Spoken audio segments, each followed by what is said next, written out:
Mohan Vani Telugu podcast వింటున్న శ్రోతలందరికీ హృదయపూర్వక ధన్యవాదాలు. ఈరోజు ఈ వీడియోలో ఈ కాలక్షేపం గురించి ఒక ప్రత్యేకమైన వీడియోను తయారు చేస్తున్నాను. సో అందరూ విని తప్పకుండా 10 మందికి షేర్ చేస్తారని ఆశిస్తూ ఇంకా ఆలస్యం చేయకుండా అసలు ఈ కాలక్షేపం అంటే ఏంటో విని తెలుసుకుందాం. 60 సంవత్సరాలు నిండిన వారికి, ప్రత్యేకంగా ఉద్యోగం చేసి రిటైర్ అయిన వారికి కాలక్షేపం ఎంతో అవసరం. అంటే వారు వారి మనసుకు నచ్చిన పనిలో నిమగ్నం అవ్వడమే కాలక్షేపం. ముత్యాల ముగ్గు సినిమాలో రావు గోపాలరావు చెప్పినట్లు, తిని తొంగుంటే మనిషికి గొడ్డుకు తేడా ఏముంటుంది అని. కాబట్టి మనం ఏదో ఒక పని చేస్తూనే ఉండాలి. ఆ పని అనేది మనకి మానసిక ఉల్లాసాన్ని ఇవ్వాలి. అయితే ఇంకా కొన్ని విషయాలు దీంట్లో నేను ఇంకా చెప్పబోతున్నాను. ఏ రకంగా ఈ కాలక్షేపం వల్ల మనకి లాభాలు కలుగుతాయి. మానసిక ఉల్లాసం, మెంటల్ వెల్బీయింగ్ అంటారు. అంటే కాలాన్ని సార్థకంగా గడపడం వల్ల ఒత్తిడి, నిరాశ, ఒంటరితనానికి దూరంగా ఉంటారు. ఉదాహరణకు రచనలు చేయడం కానీ, సంగీతం వినడం కానీ, పాటలు పాడడం కానీ, పుస్తకాలు చదవడం కానీ. సో ఇటువంటివి మానసిక ఉల్లాసాన్ని ఇస్తాయి. రెండవది స్మృతి మెరుగుదల.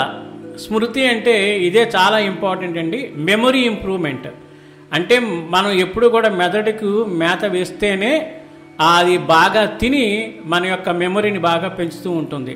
ఆ రకంగా మన జ్ఞాపక శక్తి అనేది పెరుగుతూ ఉంటుంది. బ్రెయిన్ యాక్టివ్గా ఉంటే మతిమరుపు, అంటే దీన్ని మెమొరీ లాస్ అని అంటాం, అది ముంచుకొచ్చే ప్రమాదం తగ్గుతుంది. వయసుతో వచ్చే డిమెన్షియా, అల్జీమర్స్ వంటి సమస్యలు కూడా నివారణకు ఇది ఎంతో ఉపయోగపడుతుంది.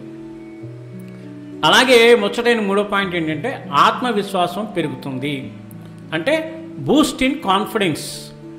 ఏదైనా క్రియేటివ్ పని చేయడం లేదా జ్ఞానాన్ని పంచడం వల్ల నేను ఇంకా ఉపయోగపడుతున్నాననే భావన వస్తుంది. ఆ భావనే ఆత్మవిశ్వాసాన్ని బాగా పెంచుతుంది. 4వ పాయింట్ ఏంటంటే పిల్లలతో, మనవళ్లతో అనుబంధం బలపడుతుంది. ముఖ్యంగా ఏంటంటే బెటర్ ఫ్యామిలీ బాండింగ్ అనేది ఏర్పడుతుంది అన్నమాట. వృద్ధులు తమ జ్ఞానంతో, అనుభవాలను పిల్లలకు చెబితే భావోద్వేగ అనుబంధం బలపడుతుంది. ఉదాహరణకు కథలు చెప్పడం, ఈ మధ్యన ట్రెండింగ్ యూట్యూబ్ వీడియోలు చేయడం, విద్యా సహాయం చేయడం, ఇటువంటివి చేయడం వల్ల బెటర్ ఫ్యామిలీ బాండింగ్ అనేది ఏర్పడుతుంది. అలాగే సామాజిక అనుబంధం, సోషల్ కనెక్షన్. అంటే కాలక్షేపం పేరుతో క్లబ్బులకి, సత్సంగాలకి, కమ్యూనిటీ కార్యక్రమాల్లో పాల్గొంటే ఈ ఒంటరితనం అనేది తగ్గుతుంది. అలాగే స్నేహితులతో మమేకం అవడం, కొత్త వ్యక్తులతో పరిచయం పెరుగుతుంది. 6వ పాయింట్ ఏంటంటే ఆరోగ్యంపై ప్రభావం, హెల్త్ బెనిఫిట్స్. అంటే శారీరక శ్రమ కూడా కలుపుకుంటే ఆరోగ్యం మెరుగవుతుంది. ఉదాహరణకు తోట పనులు చేయడం కానీ, నడక అంటే వాకింగ్ చేయడం కానీ, కళ్ళు, చెవులు, మేధస్సు పనిచేసే పనుల్లో చేస్తే ఆరోగ్యపరంగా మంచిది. 7వ పాయింట్ ఏంటంటే జీవితంలో అర్థం, సెన్స్ ఆఫ్ పర్పస్. జీవితంలో ఖాళీగా ఉన్నాం అనే భావన మాయమవుతుంది. ఈరోజు నేనేదో సృష్టించాను అనే తృప్తి వస్తుంది. ఫైనల్గా చెప్పేది ఏంటంటే కాలక్షేపం అనేది విలువలేని పని కాదనిపించాలి. అది మన మనస్సును, శరీరాన్ని, బంధాలను సమతుల్యంతో ఉంచే ఒక జీవన విధానం. కాబట్టి ప్రతి మనిషికి కూడా ఏదో ఒక కాలక్షేపం ఉండాలి. అంటే ఏదో రకంగా పనిలో ఇన్వాల్వ్ అయి ఉండాలి. అది సంపాదన ఇచ్చేది అయినా పర్వాలేదు, లేదా మానసిక ఉల్లాసాన్ని ఇచ్చేదైనా పర్వాలేదు, లేదా ఒంటరితనాన్ని దూరం చేసేదైనా పర్వాలేదు. ఈ రకంగా ఏంటంటే మనం పనిలో ఇన్వాల్వ్ అయ్యి, నెక్స్ట్ చాలామందికి పనిలో ఇన్వాల్వ్ అవ్వాలని ఉంటుందండి. దానికి తోటి వారు కూడా, అంటే భర్తకు భార్య, భార్యకు భర్త, అలాగే కుటుంబ సభ్యులందరూ కూడా కంపల్సరిగా ప్రోత్సహించాలి. ఎందుకంటే 60 సంవత్సరాలు దాటిన తర్వాత అందరూ బిజీగా ఉంటారు కాబట్టి అందరితో వీళ్ళు ఇన్వాల్వ్ అవ్వలేరు కాబట్టి వాళ్ళకు నచ్చిన పనిని దాన్నే మనం ఏంటంటే 60 ఇయర్స్ దాటిన తర్వాత చర్మాంక దశ అంటాం. ఆ దశలో వాళ్ళని ఆనందంగా ఉంచడమే కుటుంబ సభ్యుల యొక్క ప్రథమ కర్తవ్యంగా ఉండాలని నేను అనుకుంటున్నాను. మరి మీరేమనుకుంటున్నారు?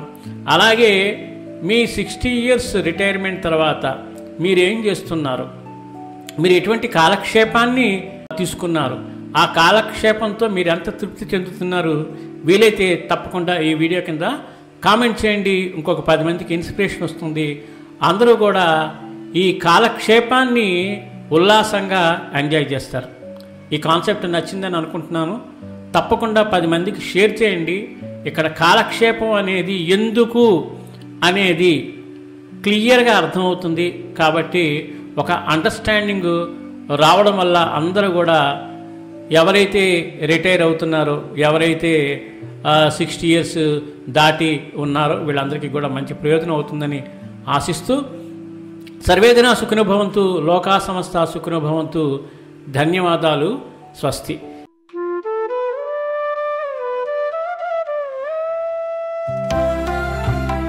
సత్సంగం సత్సంగం భగవంతుని లీలలు, సాధు సత్పురుషుల గాథలు, మహాత్ముల జీవిత గాథలు,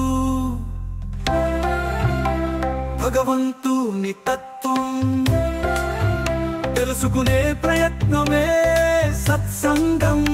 ఈ సత్సంగం వినండి, వినిపించండి, వింటూనే ఉండండి. సత్సంగం ఈ సత్సంగం.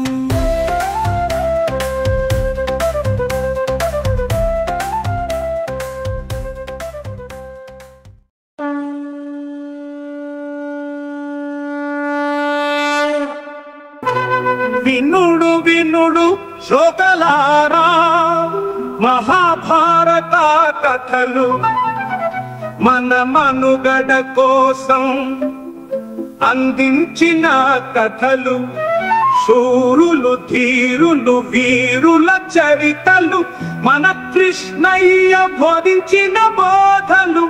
ఎంత విన్నా తరగని చెరగని మరువలేని మన భారతం మహాభారతం. మోహన్వాణి తెలుగు పోడ్కాస్ట్ వింటున్న శ్రోతలందరికీ హృదయపూర్వక ధన్యవాదాలు. వినండి, వినిపించండి, వింటూనే ఉండండి. మోహన్వాణి తెలుగు పోడ్కాస్ట్ మీరు వింటున్నారు. మోహన్వాణి. మా కార్యక్రమాలు మీకు నచ్చితే ఇప్పటివరకు మా ఛానల్కి సబ్స్క్రైబ్ చేసుకోకపోతే వెంటనే ఈ క్షణమే సబ్స్క్రైబ్ చేసుకుని ఆ పక్కనుండే బెల్ బటన్ని మ్రోగించి అందరికీ షేర్ చేసి మీ విలువైన కామెంట్ను కూడా చేసి మమ్మల్ని ప్రోత్సహిస్తారని కోరుతున్నాను.